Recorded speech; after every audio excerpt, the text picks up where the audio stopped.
అటువంటి ప్రతి ఒక్కరు కూడా నెల్లూరు పాస్టర్స్ అసెంబ్లీ తరఫున మీకు ప్రత్యేకమైన వందనాలు తెలియచేస్తున్నాను. నిజంగా క్రైస్తవులు కళ్ళు తెరవాల్సినటువంటి దినములలో మనం వచ్చి ఉన్నాం. ఇంకా మనం కళ్ళు మూసుకుంటే మన భావి తరాలకు కనీసం ఓటు హక్కు కూడా లేకుండే పరిస్థితి రాబోతూ ఉంది. కనుక మనము నిశ్చయముగా జరుగుతున్నటువంటి పరిస్థితుల కొరకు ఎదురు నిలిచి పోరాడాల్సిన వారమై ఉన్నాం. ఎస్సీ అనే హోదాను మరి మనము పొందుకునింది కాదు.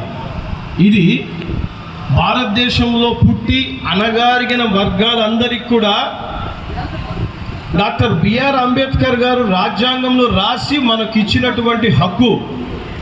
ఇటువంటి హక్కును కాలరాయాలని కొన్ని దుష్ట శక్తులు, ముఖ్యంగా మాల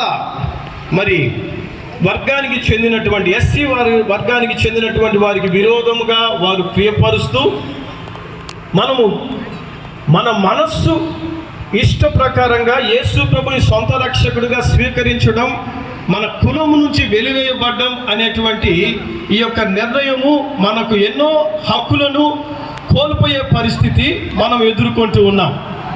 కనుక ఇటువంటి పరిస్థితులను మనం ఎదుర్కోవాలంటే నిశ్చయముగా మన సమస్యను, మన ఇబ్బందిని ప్రభువు ముందుకు, అలాగే ప్రభుత్వం ముందుకు తీసుకెళ్ళి వెళ్ళాలి. అనేక మంది మేము ప్రార్థిస్తున్నాం అంటున్నారే కానీ ప్రభుత్వం యొద్దకు తీసుకువెళ్ళే ప్రయత్నం చేయడం లేదు.